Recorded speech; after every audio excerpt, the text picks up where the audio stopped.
Bonjour à toutes et à tous.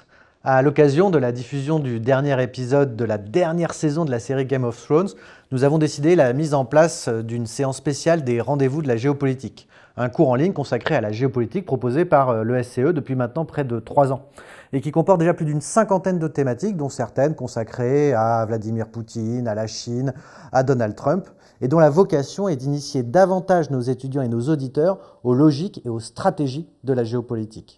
Alors, si nous avions déjà évoqué des thématiques plus originales comme l'Uchronie ou d'ailleurs le poids du cinéma et des séries en général en janvier 2017, nous n'avions jamais jusqu'à présent consacré une séance spécifiquement sur l'une d'entre elles.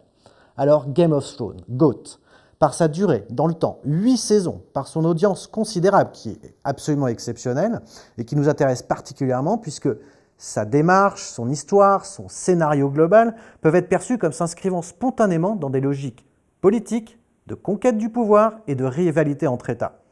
Somme toute, des dimensions finalement très inhérentes à la géopolitique. Au-delà des préférences de chacun d'entre nous sur les personnages, et si nous souhaitons ne pas nous limiter sur la dimension ludique de la série, est-il possible d'avoir une interprétation géopolitique de la série Game of Thrones? Alors c'est la question que nous allons nous poser aujourd'hui avec Fabrice Ravel, enseignant de géopolitique à l'ESCE.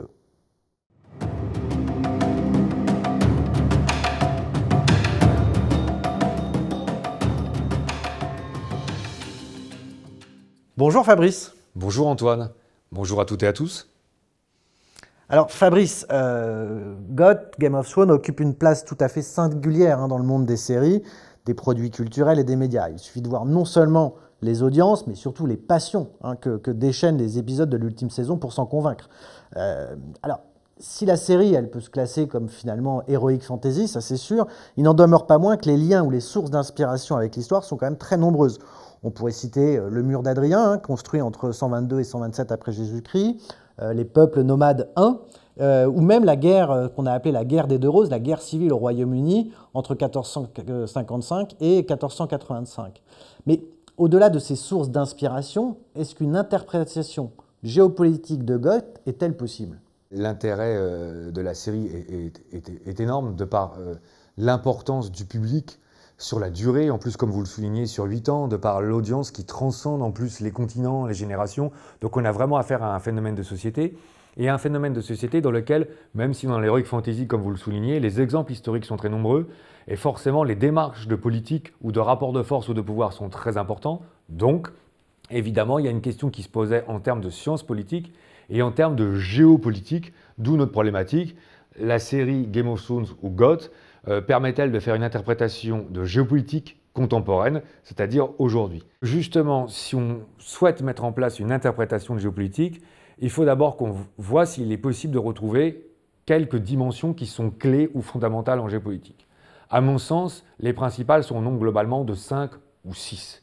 On a évidemment une question qui serait d'ordre civilisationnel, on a des questions qui seraient d'ordre démographique, des questions qui seraient d'ordre écologique ou de développement durable ou de climat, des questions qui seraient économiques et financières, des questions qui seraient militaires, tant d'ailleurs dans la dimension tactique que dans la dimension stratégique, et puis des questions de dimension politique. Et ce que je vous propose qu'on puisse faire ensemble, c'est d'appréhender chacune de ces dimensions pour voir si elles apparaissent de façon crédible au sein de la série. Je me permettrai de préciser d'emblée aussi un aspect qui me paraît très important avant qu'on aborde tous les deux ces logiques, c'est que je crois pouvoir dire dans la vie à peu près générale qu'en plus il faudra bien se garder de ne pas oublier que dans la totalité de la série, on peut globalement distinguer 3 séquences. La première saison, en effet, c'est plutôt une séquence d'introduction, ce qui est légitime puisqu'on est amené à positionner l'ensemble des maisons, les personnages, l'ensemble des logiques qui arrivent. C'est un peu la saison d'introduction. Et cette saison a profondément marqué puisque, bien sûr, je crois pouvoir dire que la scène clé, c'est le fait que Ned Stark est décapité. Que je crois que c'est ça qu'on en est tous d'accord, qu'en fait, on a la personne, c'est en plus un ancien acteur qui était très très connu, du Seigneur des Anneaux, qui représentait plutôt la justice, le droit, dont on sent plutôt qu'il est là un peu en termes de gentil, si vous me permettez, en termes de guillemets. Or, il se fait décapiter dans la première saison, et tout d'un coup, on se retrouve dans une sorte de guerre permanente, et dans une série, justement, qui ne nous plonge pas de façon traditionnelle dans le fait que le héros va forcément aider la justice à aboutir. Donc ça, c'est très important parce que je pense qu'en plus, Game of Thrones a vraiment décollé à ce moment-là et a totalement élargi son auditoire par rapport à ça. Après, la deuxième séquence, c'est la séquence de la saison 2 à la saison 7, dans laquelle je crois qu'on pourra dire assez rapidement tous les deux qu'il y a une vraie continuité en termes de logique politique. Et puis après, il y a la saison 8 qui est un peu plus singulière ou un peu plus particulière, qui a d'ailleurs amené beaucoup de réactions de la part des fans et sur laquelle on sera peut-être aussi amené à se prononcer en conclusion. Donc oui, si on veut chercher une interprétation géopolitique, ce qu'il faudra qu'on cherche ensemble, c'est de voir si l'ensemble des dimensions qu'on a évoquées se retrouvent effectivement de manière plus ou moins crédible dans la série. Alors Fabrice, il conviendrait donc d'appréhender chacune de ces dimensions précitées afin de déterminer si l'utilisation qui en est faite dans la série et surtout la combinaison de celle-ci permet effectivement, in fine, de donner une interprétation géopolitique contemporaine. Et il peut être possible de commencer par les dimensions qui sont le moins présentes, les moins exposées, les moins explicitées, et qui ont finalement le moins d'influence directe. Mais parmi celles-ci, on peut aussi décliner, paradoxalement, des dimensions qui paraissent, elles, très actuelles dans la deuxième décennie du XXIe siècle d'aujourd'hui. Oui, Antoine, si vous me permettez, c'est ça qui est un peu surprenant.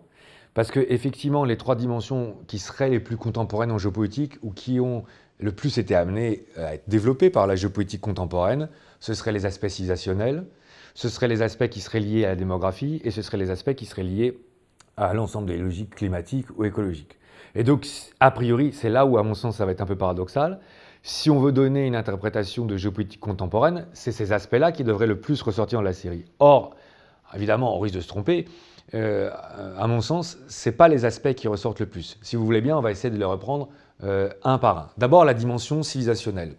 Ce qui est assez intéressant, c'est que finalement, si on regarde bien la série, on n'a pas une lutte de civilisation, on n'a pas des peuples qui se battent parce qu'ils sont de langues différentes, de coutumes différentes ou de religions différentes. Et pourtant, la série, quelque part, s'y prêterait, puisqu'on a deux continents, plutôt Westeros.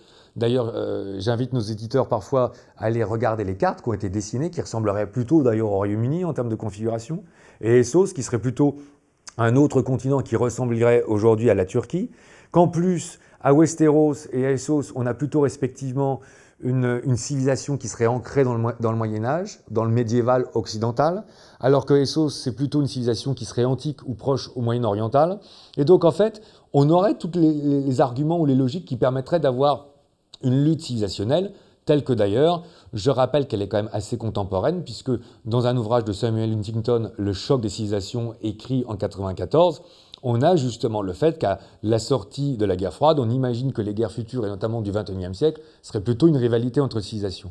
Donc ça devrait être assez prégnant ou assez présent, et finalement, on a assez peu ça. D'ailleurs, sur l'ensemble du royaume des 7 couronnes, si vous me permettez, c'est pas du tout l'enjeu. L'enjeu, c'est de savoir qui va prendre le pouvoir et quelles sont les rivalités qui vont amener au pouvoir. Donc finalement, c'est une dimension qui est assez peu mise en avant. Et d'ailleurs, si vous me permettez, la religion, qui ferait aussi partie de la dimension civilisationnelle, elle est un peu saupoudrée, sauf sur une saison. On va y revenir assez vite.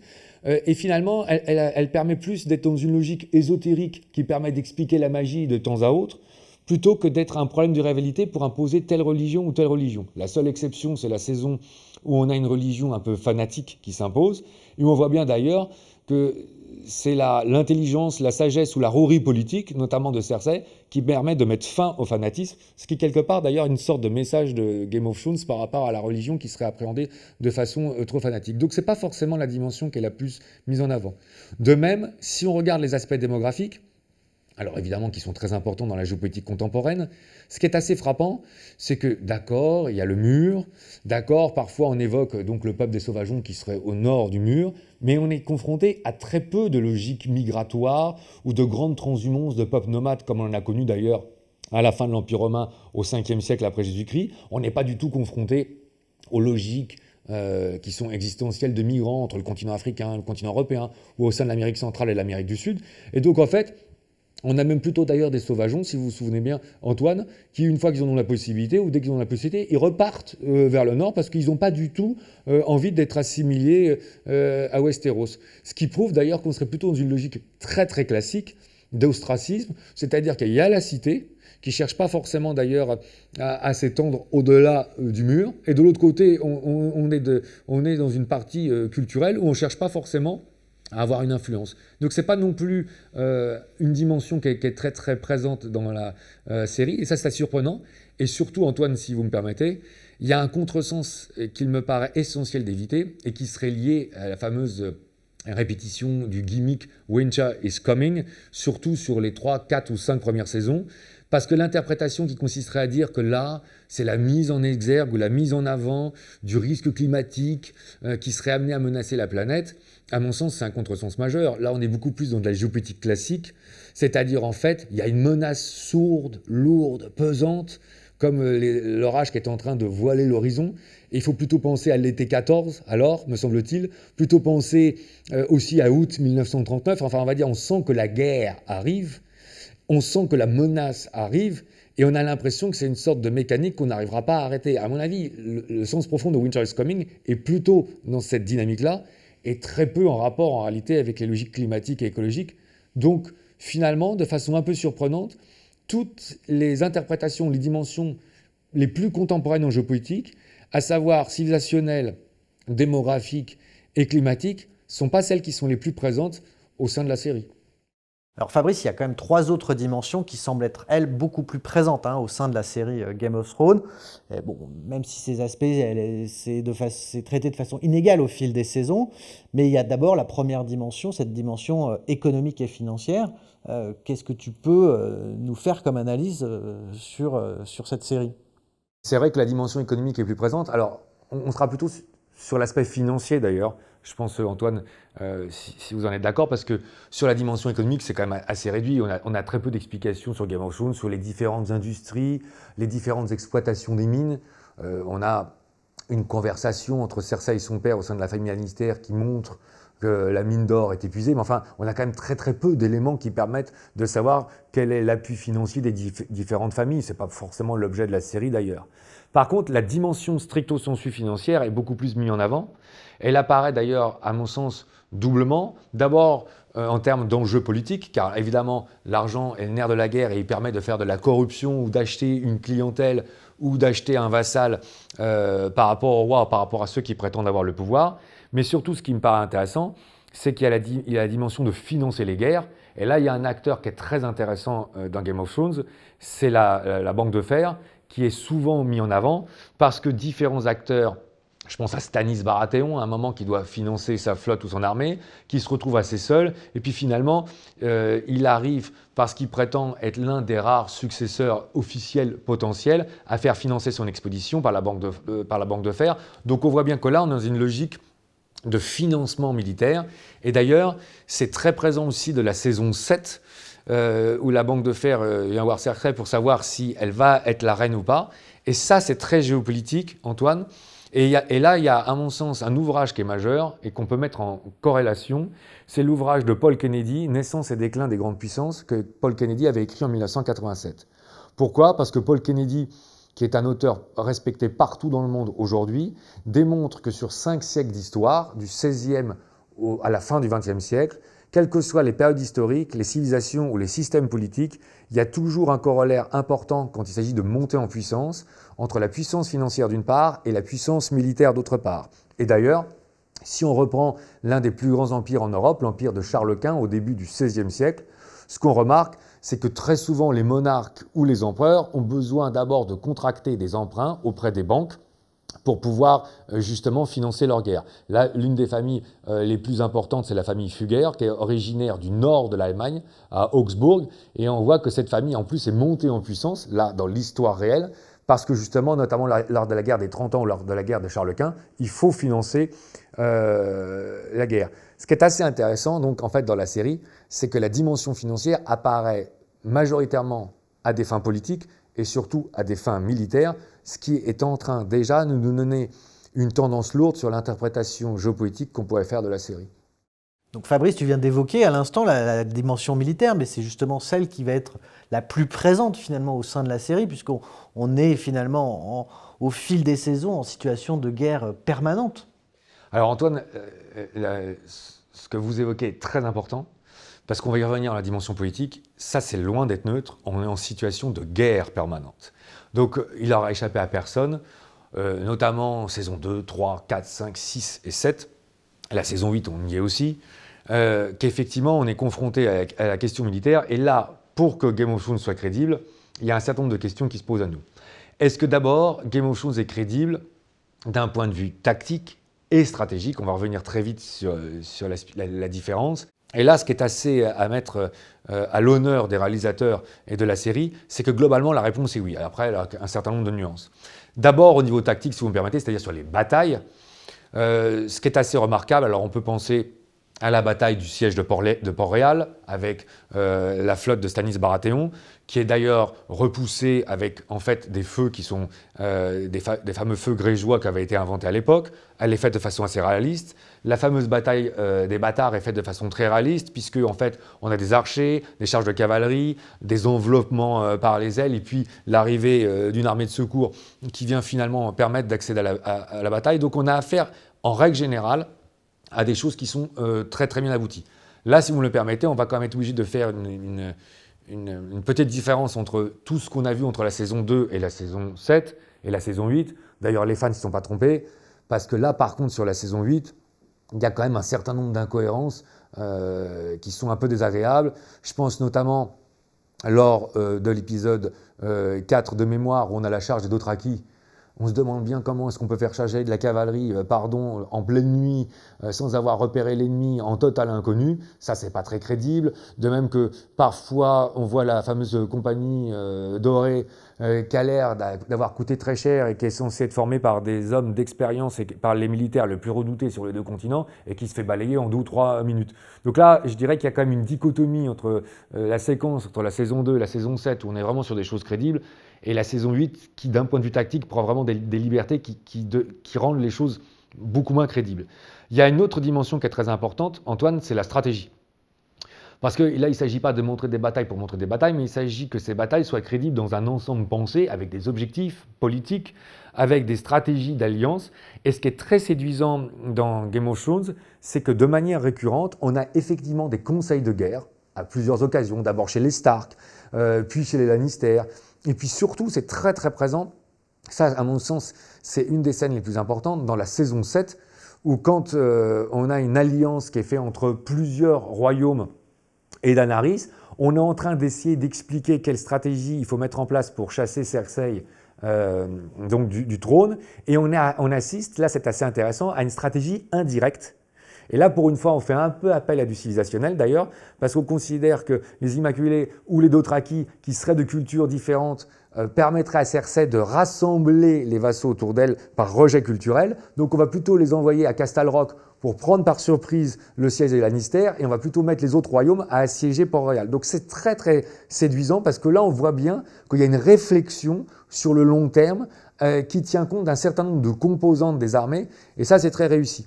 Et puis après, il y a un troisième aspect, et là on va être plus dans l'allégorie, Antoine, c'est le dragon. Alors il y a beaucoup d'auteurs qui ont écrit là-dessus. Les Américains ont été très sensibles au fait que le dragon, c'est la puissance aérienne. Donc quelque part, c'est pas dérangeant d'ailleurs, puisque là ça montre le choc qu'a dû représenter l'avènement de l'aviation en géopolitique au XXe siècle. Beaucoup pensent à la puissance aérienne américaine, ou aux drones, ou au fameux chasseur tueur de chars A-10, qui est un bombardier que les Américains ont utilisé lors de la première guerre en Irak en 1991. Je suis un peu surpris, en ce qui me concerne, qu'il y ait peu d'analogies qui aient été mises avec la Blitzkrieg telle que les Allemands l'ont déployée en 39, 40, 41, parce que quand on voit, notamment sur la saison 7, je ne sais pas si vous vous rappelez, Antoine, il y a une bataille assez célèbre où on voit Jaehaerys Lannister qui revient. Et en fait, on voit le dragon qui prend toute la colonne en enfilade, en plongeant, en piqué. Et là, c'est quand même difficile de ne pas se rappeler des Junker 87 ou des fameux Stuka allemands, dont je rappelle qu'en plus, ils étaient munis de sirènes pour effrayer. Et on a d'ailleurs un effet de dislocation. Donc là, on a une évocation du choc que la puissance aérienne a amené, qui me paraît assez intéressante. Et puis enfin, dernière allégorie, dont on ne peut pas s'empêcher de la citer quand même, surtout sur la saison 8, c'est qu'on voit bien que la destruction de Port-Royal, enfin là, si vous me permettez, Antoine, c'est plus un dragon. Je veux dire, il y a une destruction qui évoque à la fois l'aspect thermique, radioactif et mécanique de l'arme nucléaire. Donc il y a une allégorie Surtout que c'est quand même une scène qui dure très très longtemps, qui est très pesante, dans laquelle on voit, il y a des images qui sont très fortes, qui sont forcément inspirées par Hiroshima et Nagasaki, de corps, de femmes ou d'enfants qui sont carbonisés dans l'instant, qui sont frappés dans l'instant, et qui sont rigidifiés dans l'instant. On voit bien que là, il y a une allégorie sur les dangers de la géopolitique avec les armes de destruction massive qu'on a aujourd'hui, et y compris dans le dernier épisode, où à un moment, on a une image d'un être avec pratiquement nu qui a été brûlé à vif, et c'est bien sûr une image malheureusement très très célèbre de la guerre du Vietnam. On a une demoiselle qui a été brûlée au napalm. Donc d'un point de vue militaire, je trouve que c'est effectivement assez abouti, tant dans la dimension tactique que stratégique, et même sur les allégories que ça met en place. Et ça amène forcément à des logiques politiques, parce que là, il y a une réflexion sur les dangers de la guerre, ou sur les logiques de la guerre sur le long terme. Fabrice, si je devais finalement résumer quand même cette série de Game of Thrones, j'ai envie de dire, au fil des saisons, une seule question. Qui va gouverner les 7 royaumes? Donc finalement, cette dimension, la dernière qui nous manquait là, dans notre débat, c'est la dimension politique. Et cette dimension politique, est-ce que selon toi, il peut y avoir eu des influences politiques qui ont pu finalement guider cette réalisation de la série Game of Thrones? C'est effectivement la question capitale. Et la réponse est évidemment oui. Et cette question est capitale parce que les influences politiques sont importantes, elles sont très particulières et elles ont une vraie influence sur la grille de lecture qu'on va pouvoir faire en géopolitique. Game of Thrones a une lecture très pessimiste de la nature humaine. C'est clairement une lecture qui s'inscrit dans l'homme est un loup pour l'homme. Donc là, il y a un clin d'œil qui est évident en plus avec la figure emblématique de la famille des Stark, homini lupus est, ops. L'homme est un loup pour l'homme, nous sommes en guerre permanente, et donc en réalité, il ne faut pas rechercher le bien chez l'homme, mais il faut rechercher l'équilibre dans les pouvoirs ou un pouvoir qui émane spontanément de l'ensemble des forces politiques pour éviter que les hommes s'autodétruisent. Si vous me permettez d'ailleurs, Antoine, de dire un mot, le peuple dans Game of Thrones est totalement transparent. En fait, il sert presque de toile de fond sur lesquelles les différents acteurs politiques luttent. Il y a quelques roturiers qui montent, mais les roturiers qui montent, je pense à Varys, je pense à Littlefinger, j'en pense à d'autres sur la saison 8, en fait, ne remettent pas du tout en cause le système. Ils montent au sein du système pour essayer de faire en sorte que le système puisse amener la paix. Même Varys, c'est assez intéressant, ne remet pas en cause le système. Donc en fait, on a une lecture profondément pessimiste de la nature de l'homme qui amène systématiquement la guerre de façon récurrente. Et parce que la nature de l'homme est pessimiste, en fait, il faut utiliser la ruse et la force pour réprimer l'appel naturel à la violence. D'ailleurs, je rappelle quand même une chose, ce qui a beaucoup surpris dans Game of Thrones au départ, surtout quand on pense que c'est une série anglo-saxonne et américaine, c'est qu'en prime time, pour dire clairement les choses, on avait une série très très violente dans des combats, et les combats qui étaient montrés de façon très réaliste, parfois avec même des scènes qui étaient assez dures à supporter. Donc en fait, on a clairement une marque de fabrique qui s'inscrit dans la logique de Hobbes et dans la logique de Machiavel. Il faut conjuguer la ruse du renard et la force du lion pour pouvoir gouverner. Et donc c'est ce qui explique que en fait, Ned Stark a mis de côté assez vite, parce que en fait, ce qu'il faut, c'est arriver à utiliser tous les moyens qui sont nécessaires pour avoir le pouvoir à des fins justes, quelque part, pour pouvoir rétablir l'ordre. Et le terme de rétablir l'ordre est très important, car il revient de façon récurrente, d'ailleurs, dans la saison 8. Donc là, on a deux auteurs, Hobbes et Machiavel, dont d'ailleurs un professeur de philosophie, qui s'appelait Marianne Chaillan, avait déjà écrit sur les 5 premières saisons, dans un ouvrage qui s'appelait Game of Thrones, la métaphysique des meurtres. Et c'était assez intéressant. Antoine, moi je le conseille à nos auditeurs, à nos étudiants, parce qu'en fait, elle proposait de revisiter la philosophie à travers les grandes familles, en cherchant à savoir quel philosophe serait le maître de quelle grande famille ou de quel grand banneret. Et on se retrouve évidemment sur des oppositions entre Emmanuel Kant, qui serait plutôt Ned Stark, et puis la famille Lannister, qui serait plutôt machiavélique. Mais en fait, les Stark qui survivent le plus à la fin sont eux-mêmes finalement des adeptes de Machiavel, car en fait, ils utilisent toute la rouerie et l'intelligence, je pense notamment aux deux filles, Sansa et Arya, pour pouvoir aboutir à la victoire. Donc oui, on a une présence qui est très très marquée, et pour dire clairement les choses, qui nous amène, ou qui nous inscrit dans une guerre de réal politique, telle qu'on en avait un peu l'habitude. Il ne faut quand même pas oublier que Bismarck dira à la fin du 19e siècle « Je ferai l'Allemagne par le fer et par le sang ». Donc là, on est en train de dire que volontairement, Game of Thrones nous remet pour expliquer les géopolitiques contemporaines dans une grille de lecture très très classique, en sous-entendant que finalement, c'est la seule qui est véritable et c'est la seule qui perdure. Ça, je vais y revenir, c'est Hegel. Et là, Hegel, c'est très intéressant parce qu'en fait, n'apparaît véritablement, à mon sens, que dans la saison 8, et surtout dans le dernier épisode de la saison 8, Antoine, qui quelque part, prend un peu à rebrousse-poil toute la saison 8, parce qu'en fait, on aurait presque envie de dire tout ça pour ça. Finalement, on a un roi qui est élu, mais qui d'ailleurs n'est pas élu par le peuple. Si on se rappelle bien d'ailleurs la scène, il y a un des acteurs qui dit on pourrait peut-être demander son avis au peuple, et là c'est dit attendez, non, autant, la phrase est terrible, autant faire voter les chiens ou les chevaux. Donc là c'est quand même, on va dire, une grille de lecture politique qui serait quand même très réactionnaire, pour ne pas dire plus. Ça, je trouve que c'est rarement mis en avant, c'est très élitiste, et en fait, on considère que la meilleure façon pour le peuple d'être heureux, c'est que d'être gouverné par les sachants. D'ailleurs, on voit bien que le maître va finir dans les gouvernants. Et ce qui est assez intéressant sur cette scène, c'est qu'on retrouve la main, on retrouve un amiral, on retrouve un général en chef, on retrouve un administrateur des finances, et il y a un propos qui peut-être n'a pas été tout de suite perçu dans sa dimension, parce que bien sûr, il y a la dimension un peu caustique, sur la récréation, sur le fait de recréer ou pas, on va dire, des maisons de tolérance ou clairement la prostitution.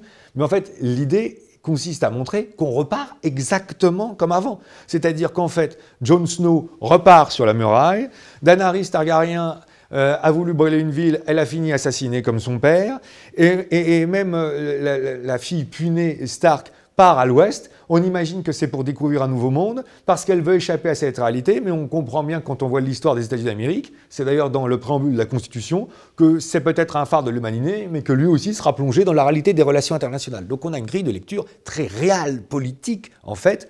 Et là, c'est Hegel, car Hegel dit, en fait, c'est un cercle. D'ailleurs, Daenerys le dit, je cherche à briser la roue. Donc Fabrice, on arrive à la conclusion de notre débat sur cette incroyable série de Game of Thrones. Et aujourd'hui, j'ai envie de te lancer un défi, quelque part. C'est de dire comment on pourrait synthétiser, comme le fait la série finalement, ce débat et finalement les relations de la géopolitique et de la série Game of Thrones. Quel serait ton slogan ? Alors ce serait un slogan qui serait inspiré par la série, qui serait d'ailleurs directement tiré de la série. Et dans la continuité de nos propos précédents, il faut rappeler qu'à la fin de la Première Guerre mondiale, on penserait que c'est la der des der, mais il y a eu la Seconde. Qu'à la fin de la Seconde Guerre mondiale, on a fait l'ONU, mais il y a eu la guerre froide. Qu'à la sortie de la guerre froide et de la chute du mur, on a pensé que ce serait la fin de l'histoire. C'était la première thématique qu'on avait mis en place avec les rendez-vous de la géopolitique en septembre 2016. Et finalement, l'idée très prégnante qui ressort, y compris dans les dernières scènes de la saison 8, c'est que la guerre menace. Car justement, le fait que le royaume des Stark ait fait scission peut amener dans 2 ou 3 ou 4 générations une nouvelle guerre, parce que le nouveau souverain voudra recomposer l'unité des 7 royaumes, où on peut d'ailleurs imaginer qu'il y ait des guerres de succession, car même quand un roi est élu, c'est l'histoire du Saint-Empire romain germanique, Antoine, de 910 à 1806, il y a des guerres de succession. Donc en fait, je crois qu'on peut s'inspirer d'une scène du 2e épisode de la saison 7, qui s'intitulait « Né d'un typhon ».